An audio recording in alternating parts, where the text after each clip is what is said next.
Bienvenidos una semana más a nuestro noticiero semanal de Radio Internacional de Noticias. La policía egipcia interviene para impedir que China argumentaron en Nueva York ante la comisión. Como noticias nacionales presentamos Medio centenar de asociaciones pro vida han convocado a facilitar datos precisos al respecto a la Terminaremos con noticias de la Santa Sede. El Vaticano recoge firmas para defender a no nacidos. de la Conferencia Episcopal Italiana. Bienvenidos una semana más a nuestro noticiario semanal de Radio HM. Hoy les informamos Sonia Moset y Marian Samino. La Fundación Eucamami y HM Televisión abren una nueva serie titulada Una fe con raíces. Dice el Papa Francisco en su encíclica Lumen Fidei que la luz de la fe es el gran don traído por Jesucristo. Esa fe ha llegado a echar raíces en las más remotas regiones de formas muy diversas y providenciales, pero siempre a través del testimonio de valerosos apóstoles, acrisolándose en la prueba y en la persecución. En el primer programa de esta serie, el padre Luke de Masi, SHM, nos presenta Irlanda, una fe con raíces. El padre Luke, actualmente misionero en Irlanda, comienza su intervención manifestando su admiración por la historia de fe de Irlanda. Tenemos que condensar toda la fe de un país que tiene una riqueza enorme, que tiene tantos mártires, tantos testigos. Irlanda es un país que está llenísimo de la belleza de la fe.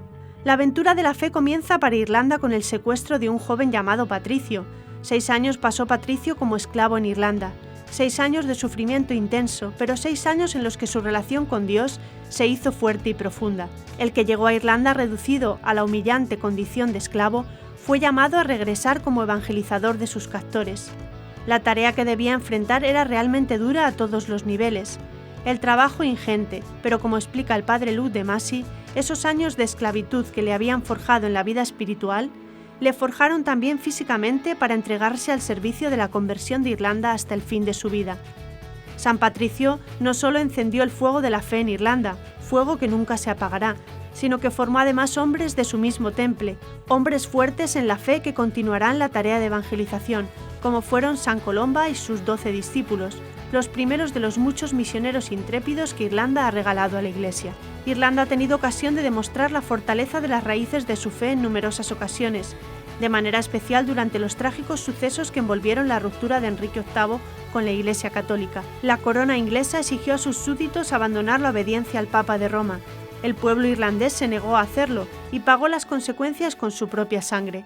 Los bosques de Irlanda conocen el secreto de la fe heroica de tantos irlandeses que celebraban la Santa Misa a escondidas, usando por altar las mismas piedras, perfectamente conscientes de que si eran descubiertos por los ingleses, lo pagarían con su vida.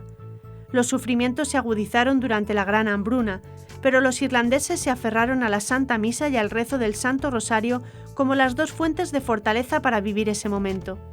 La Virgen María premió la fidelidad de sus hijos de Irlanda apareciéndose en Knock, lugar que se convirtió en corazón espiritual de Irlanda y meta de peregrinación de 1,5 millones de peregrinos al cabo del año. El padre Luke concluye este recorrido por la fe de Irlanda con una constatación dolorosa, porque la diferencia entre lo que esta gente hacía por su fe y el presente es la indiferencia. Pero Irlanda sigue siendo católica y seguirá siéndolo, porque el fuego que San Patricio encendió en el siglo V no se apaga, porque hay santos que están surgiendo en este país y van a hacer revivir este fuego en el corazón de sus seres queridos, porque es algo que no se puede arrancar del corazón de este pueblo irlandés. Entre los frutos que llenan el corazón de este misionero de esperanza están la vida de 2 siervas del hogar de la madre, irlandesas las dos, la hermana Claire Crockett y la hermana Ruth María O'Callaghan, que están provocando un renacer espiritual en muchos de sus connacionales. Después de conocer la evolución de la fe en Irlanda, HM Televisión nos mostrará las raíces de la fe en otras muchas regiones de la tierra. De la mano de María conoceremos tantos pueblos y naciones que han realizado su propia peregrinación en la fe, fe que ha transformado el mundo y que mantiene toda su potencia renovadora. Comenzaremos con las noticias de interés internacional. Inglaterra, prohíben a médico ayudar a mujeres a revertir el aborto. Rusia, Iglesia actualiza causas de católicos asesinados por odio a la fe. Italia, escultura de la Virgen María profanada por ISIS recorrerá parroquias. Pasaremos después a las noticias nacionales. Ley de memoria democrática vulnera la libertad de expresión. Jessica Vicious, orgulloso de que su madre se negara a abortarle en la URSS. Premio a la Fundación Sevillana New Hell, sin eutanasia. Propuesta para que sea festividad el día de San Fernando. Y por último comentaremos algunas de las noticias más destacadas de la Santa Sede. Solemnidad del Sagrado Corazón de Jesús. Papa se reúne en el Vaticano con niña herida por la mafia. Audiencia general sobre la oración. La reversión del aborto químico es cada vez más conocida y son bastantes las mujeres que al arrepentirse de haber tomado la píldora abortiva intentan dar marcha atrás. Médicos y sanitarios pro vida, apoyados por una red de organizaciones en defensa del no nacido, han ido con los años dando a conocer una práctica que en muchos casos puede lograr salvar a más de la mitad de los niños que de otro modo serían definitivamente abortados. Sin embargo, el éxito de la reversión del aborto químico tampoco ha pasado desapercibida para la propia industria abortista. Desde hace un tiempo están intentando torpedear y prohibir que los médicos puedan impedir el aborto químico puesto en marcha por estos centros abortistas. Reino Unido es ahora el campo de batalla. Tal y como informa Michael Cook en Bioethics, el tribunal médico de este país ha prohibido a un doctor ayudar a las mujeres a revertir los efectos de sus abortos químicos. Y esta decisión ha sido tomada tras la queja presentada por una empresa que realiza abortos.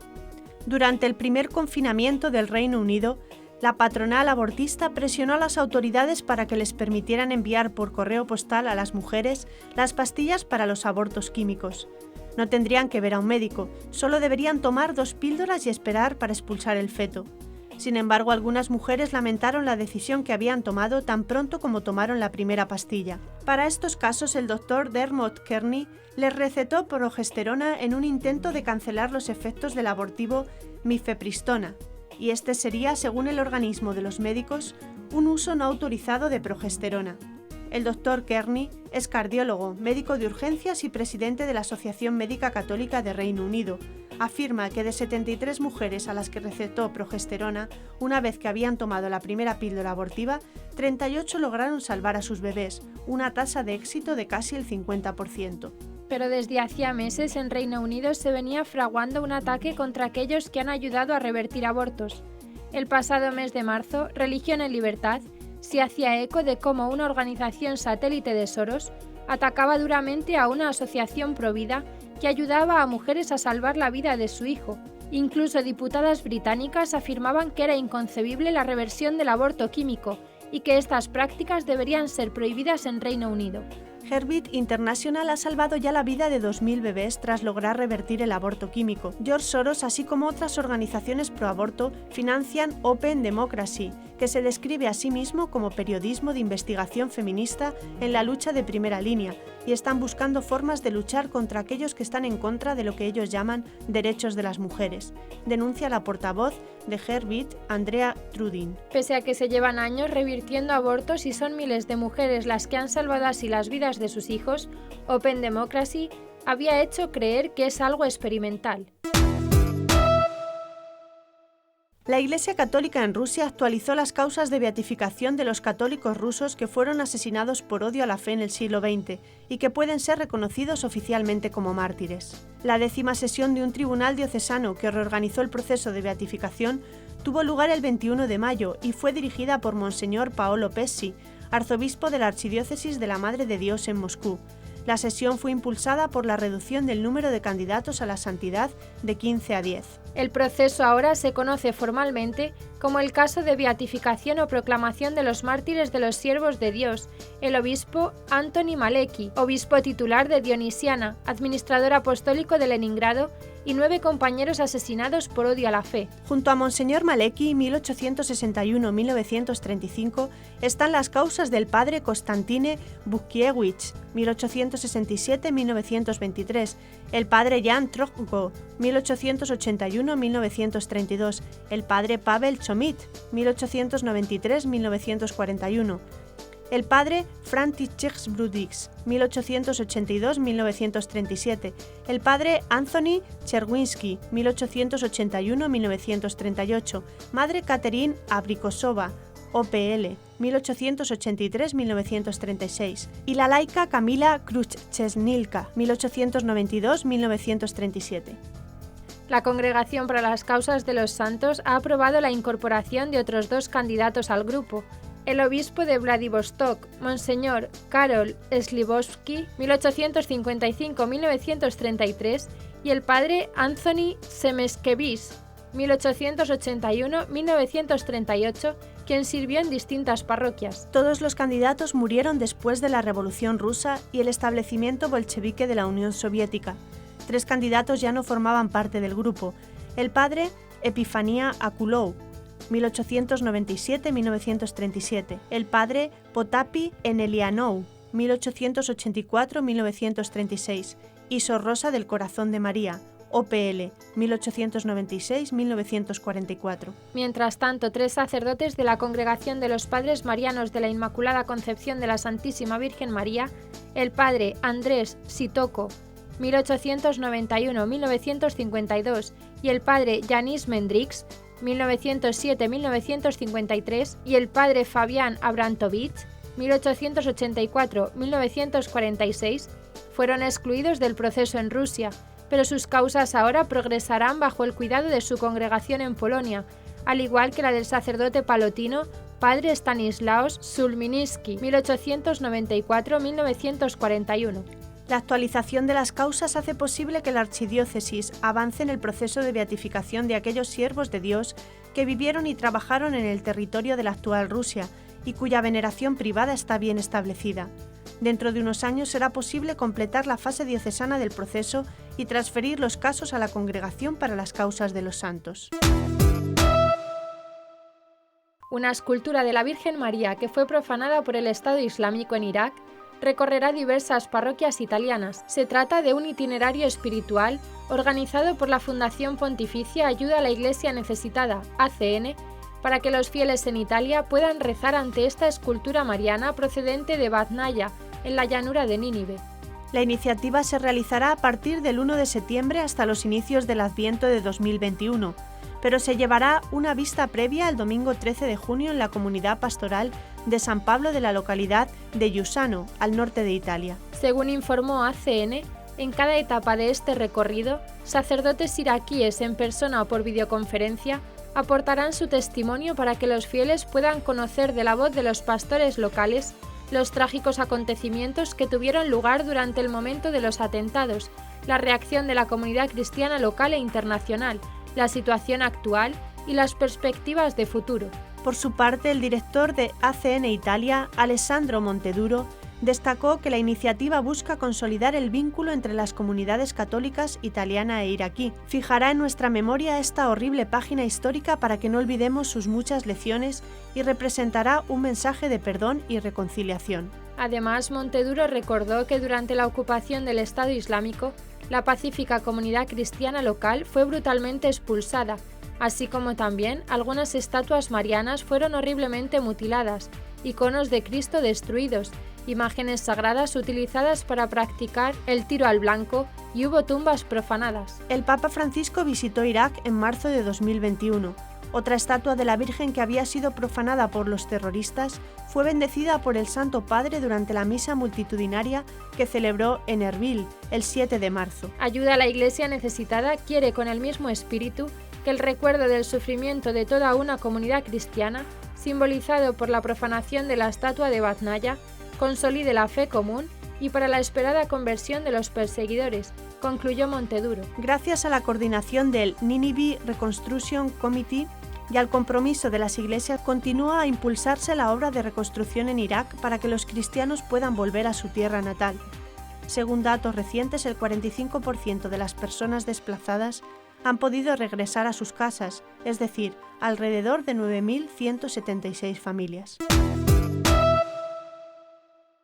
El Consejo General del Poder Judicial, CGPJ, aprobó un informe que avala que la tramitación de la Ley de Memoria Democrática siga adelante, aunque se mostró muy crítico sobre algunos aspectos del anteproyecto e incluso pidió que se elimine la causal por la que podría extinguirse la fundación de la Santa Cruz y del Valle de los Caídos, que asegura la presencia de la Orden Benedictina en el valle. El informe del CGPJ, el órgano de gobierno de los jueces y magistrados de España, fue aprobado por 15 votos a favor, 6 en contra y varios votos particulares. El documento ofrece la opinión y el criterio sobre el anteproyecto de Ley de Memoria Democrática antes de que empiece su tramitación parlamentaria.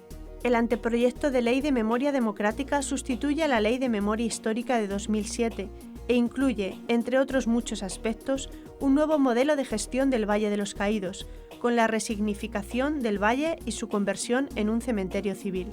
El informe del CGPJ es crítico porque considera que el anteproyecto de ley de memoria democrática vulnera la libertad de expresión, aunque de manera genérica respeta el marco constitucional, porque persigue la protección del derecho a la dignidad y el respeto de las víctimas y de sus familiares frente a mensajes que les menosprecien, humillen y desacrediten. También advierte del riesgo de tutela asimétrica, es decir, la protección desigual de la dignidad de las distintas víctimas de las violaciones de derechos humanos. Sin embargo, aunque el informe sea crítico, el hecho de que se haya aprobado por mayoría quiere decir que se da, por así decir, el visto bueno a que la Ley de Memoria Democrática siga su curso. En el anteproyecto de Ley de Memoria Histórica se incluye como causa general de extinción de fundaciones que éstas no persigan fines de interés general o realicen actividades contrarias al mismo. Sin embargo, el informe del CGPJ pide que esto se suprima. Este dato es relevante porque es el supuesto que se esgrime para extinguir o finalizar la fundación de la Santa Cruz del Valle de los Caídos, que permite la presencia de la Orden Benedictina en el Valle de los Caídos. Sin embargo, como el informe del CGPJ y sus recomendaciones no son vinculantes, la Ley de Memoria Democrática podría salir adelante sin las modificaciones que proponen, pero de mantenerse los puntos criticados por el CGPJ, este informe podría ser la base para la presentación de recursos posteriores ante el Tribunal Supremo y el Tribunal Constitucional por parte de quienes estén en contra de la Ley de Memoria Democrática. Hace 2 fines de semana tuvo lugar la Final Four de la Euroliga de baloncesto. Entre los 4 finalistas se encontró el Fútbol Club Barcelona, cuyo entrenador en esta temporada es Šarūnas Jasikevičius, uno de los mejores jugadores europeos de baloncesto de la historia y de origen lituano. En una entrevista previa a esta cita con la Euroliga, el exdeportista nacido en lo que entonces era la Unión Soviética habla de cómo su madre sacrificó su carrera deportiva y se negó a las presiones que recibió para abortarle. Gracias a la entrega de esta mujer, nació uno de los deportistas más importantes de la futura Lituania. Su madre era jugadora de balonmano, una de las mejores, e iba a ir a los Juegos Olímpicos, pero entonces se quedó embarazada. El entrenador de la URSS le exigió que abortara, pero ella no quiso. Su carrera quedó truncada para siempre. En el mundo, Jasikevičius recuerda que está claro que cuando formas parte de un país comunista no tienes muchos derechos que decidir, pero ella se puso fuerte. Es el mayor ejemplo que puede dar una madre. Mi madre tenía que elegir entre decirle que sí a quien le había pedido expresamente que interrumpiera el embarazo porque se la necesitaba en el equipo, o elegir lo desconocido, elegirme a mí, elegir lo imprevisto, comprometer su vida deportiva por la que siempre había luchado, elegir si poner punto final a un esquema que parecía predeterminado. Y eligió. Son cosas que se dicen, cosas de madre, sueños de madre, de una madre que por mí renunció para siempre a las Olimpiadas, porque tampoco la llamaron para 1980, por más que hubiera recuperado plenamente la forma después del embarazo, añade el entrenador del Barça. Su madre, Rita Jasikevičiene, tiene claro que su decisión fue la acertada. En una entrevista que concedió hace unos años al periódico Kauno Diena, explicaba que mi carrera iba muy bien hasta que me quedé embarazada y me perdí los Juegos Olímpicos de 1976. El seleccionador Igor Turchin dijo claramente que no quería volver a verme más. Pasados unos años, Rita recordaba: yo bromeaba y le decía al pequeño Šarūnas que me debes unos Juegos Olímpicos, y cuando fue suficientemente mayor, este carácter favorable a la vida y muy posiblemente influido por la decisión que tomó su madre, se puso de manifiesto en una rueda de prensa que se convirtió en viral cuando Šarūnas era entrenador del Žalgiris Kaunas. El equipo se estaba jugando en esos momentos el campeonato y en las semifinales faltó uno de sus jugadores estrella, Augusto Lima, que acababa de ser padre. En la rueda de prensa un periodista le preguntó e insistió en varias ocasiones sobre esta ausencia, y fue entonces cuando Jasikevičius hizo una importante declaración a favor de la paternidad y la familia, indicando que él le había dado permiso para ausentarse, y ante la pregunta de si no es importante el equipo en una semifinal para que se falte por paternidad, él respondió: ¿has visto a los aficionados durante el partido? Importante, cuando seas padre entenderás que es lo más importante en la vida. Vienes y me hablas, porque es lo mejor del mundo, créeme, ni títulos ni nada más. Augusto Lima está ahora en el cielo emocionalmente y estoy feliz por él. La Fundación New Health es una entidad joven pero ya prestigiosa con sede en Sevilla que promueve los cuidados paliativos y los buenos cuidados al final de la vida. Ha sido galardonada en la 17ª edición de los premios ABC Solidario, premio dotado con 20.000 euros. Es un reconocimiento a la importancia de cuidar hasta el último día de la vida, un empujón que nos motiva a seguir haciendo lo que hacemos.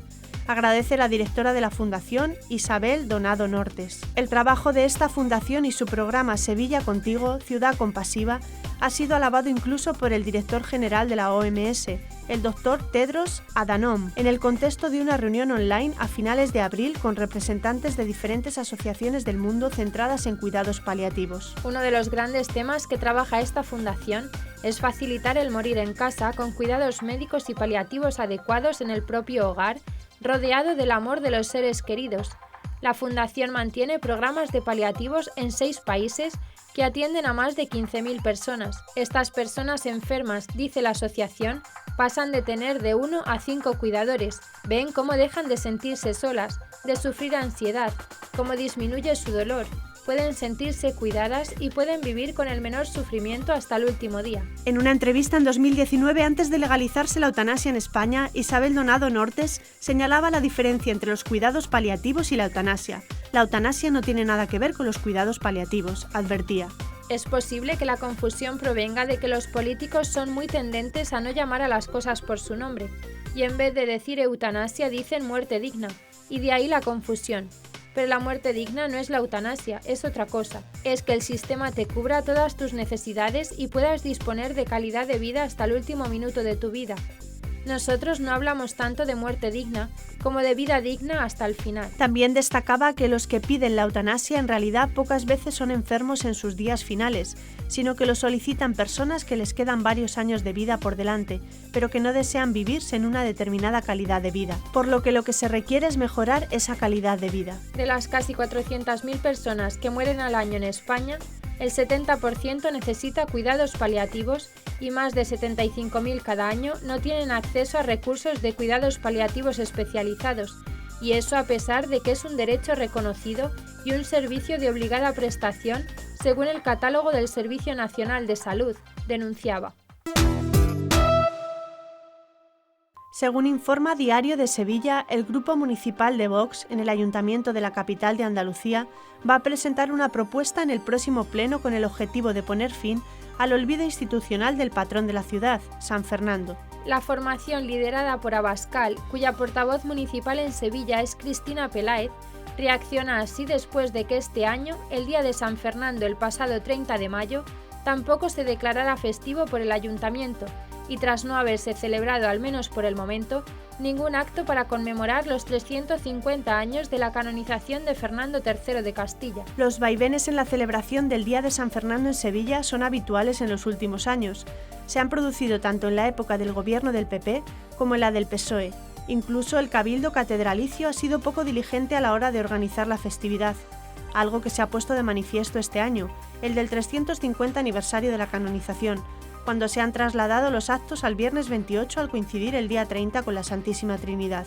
Pero el ninguneo a San Fernando se ha incrementado en los últimos años al trasladar su habitual festividad al miércoles de feria. La propuesta que el Grupo de Vox llevará al Pleno planteará al resto de las formaciones políticas 3 grandes acuerdos. Por un lado, que la corporación adquiera el compromiso firme de recuperar de forma permanente la festividad local para el día 30 de mayo, sin más excepciones que la de que esta jornada caiga en sábado, para evitar que los sevillanos pierdan un día de vacaciones. En segundo lugar, Vox pide que desde la Delegación de Educación del Ayuntamiento se elabore un programa educativo con el objetivo de poder impartirlo en aquellos centros que lo deseen, en torno a la figura de Fernando III el Santo, donde a través de la metodología más adecuada, según valoración técnica, los alumnos puedan aprender la historia de la Reconquista durante el reinado del Rey Santo y la labor desarrollada hasta su muerte, ocurrida 4 años después. Por último, Vox insiste en que ya que no se ha celebrado ninguna actividad conmemorativa del aniversario de la canonización de Fernando III el pasado mes de febrero, se elabore un programa de actividades desde el Ayuntamiento de cara al próximo 23 de noviembre, independientes de la celebración eucarística, donde se conmemore la importancia que esta canonización representó, tanto para la monarquía española como para la ciudad de Sevilla y la nación española.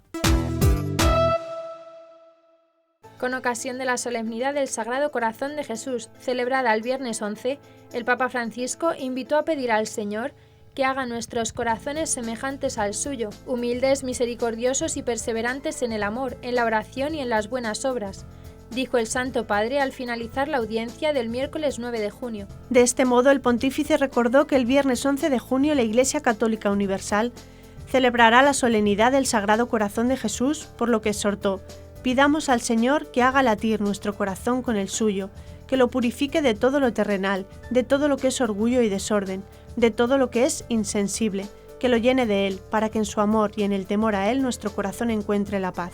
Además, el Santo Padre mencionó, como lo había hecho la semana pasada, que este mes de junio está dedicado al Sagrado Corazón, por lo que podemos experimentar en la oración la invitación a acudir a Jesús, llevando nuestros cansancios y dificultades para encontrar descanso y así aprender de Él, que es manso y humilde de corazón, como Jesús lo dijo en el capítulo 11 del Evangelio de San Mateo.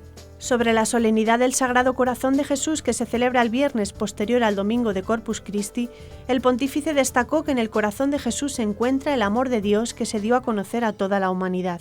Los invito a cada uno de ustedes a mirar con confianza al Sagrado Corazón de Jesús y a repetir con frecuencia, especialmente durante este mes de junio: Jesús, manso y humilde de corazón, transforma nuestros corazones y enséñanos a amar a Dios y al prójimo con generosidad, añadió el Papa.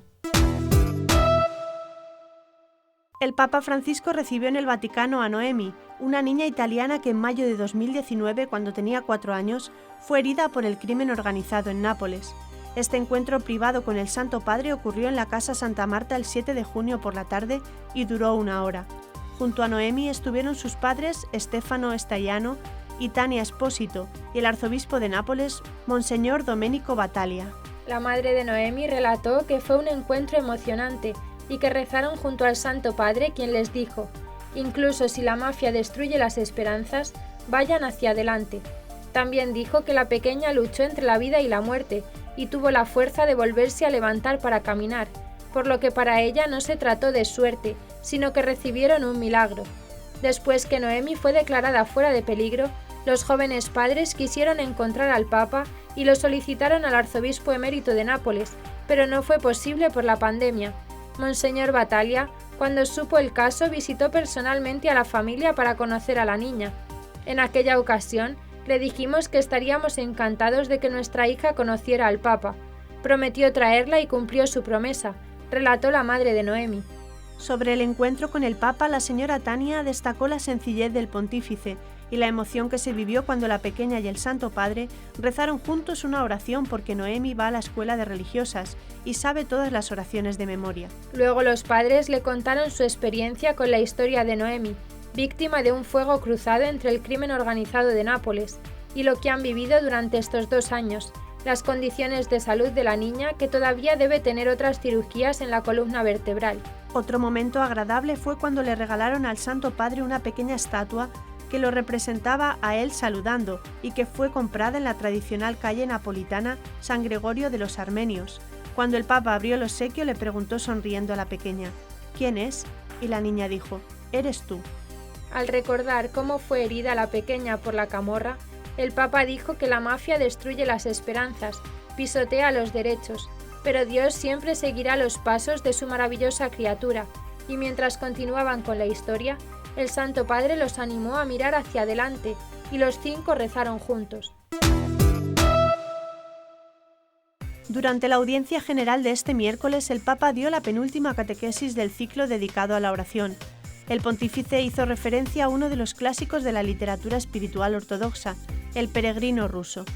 El Papa Francisco celebró a las 9 de la mañana en el patio de San Dámaso su tradicional audiencia semanal en un lugar que le permite tener al menos algún tipo de contacto con los fieles y peregrinos que, en número reducido a causa de las medidas adoptadas por la pandemia, acuden a este encuentro para escuchar su catequesis de los miércoles y recibir su bendición apostólica. El Santo Padre propuso la penúltima catequesis sobre la oración y abordó el tema de perseverar en el amor, es decir, ser perseverantes al rezar. Una invitación, dijo, que también es un mandamiento que nos viene de la Sagrada Escritura. Orar constantemente es una invitación, más aún, una exhortación que nos hace la Sagrada Escritura. Pero ¿cómo es posible rezar sin interrupción? Esta fue la búsqueda del peregrino ruso, que descubrió la oración del corazón, una oración breve que consiste en repetir al ritmo de la respiración y durante toda la jornada: Señor Jesucristo, Hijo de Dios, ten misericordia de mí pecador. Tras afirmar que en la vida necesitamos tanto de la oración como del aire que respiramos, Francisco se refirió a la historia de la espiritualidad, en la que diversos autores insisten en la necesidad de una oración perseverante y continua, que sea el centro de la existencia cristiana, el pentagrama donde se apoye la melodía de nuestra vida, el fuego sagrado que arda en nosotros sin cesar y que nada lo pueda apagar. El Papa Francisco añadió textualmente: vivir estos principios no es fácil, pero estamos llamados a hacerlos vida manteniendo el equilibrio entre trabajo y oración, es decir, intentando que el trabajo no nos absorba hasta el punto de no encontrar tiempo para orar, y por otra parte, estando atentos a que nuestra oración no se convierta en un espiritualismo que nos aleje del contacto con la realidad. En definitiva, concluyó, la circularidad entre fe, vida y oración mantiene encendido en nosotros el fuego del amor. Los tiempos dedicados a estar con Dios reavivan nuestra fe y esto se traduce en nuestra vida concreta. Y hasta aquí nuestro informativo semanal, esperamos que haya sido de su agrado. Recuerden que pueden seguir escuchándonos siguiendo el resto de nuestra programación en directo a través de la web www.radiohm.net. En ella podrán encontrar también distintos podcasts con los informativos anteriores y otros audios que también pueden ser de su interés. Seguiremos estos días informando de las noticias de la Iglesia y del mundo a través de nuestros breves espacios informativos que les ofrecemos todos los días, cada media hora aquí, en Radio HM 88.7 FM y HM Televisión. Ayer, hoy y siempre, la verdad. Gracias por habernos acompañado. Les han informado Marian Samino y Sonia Moset. Hasta la próxima semana.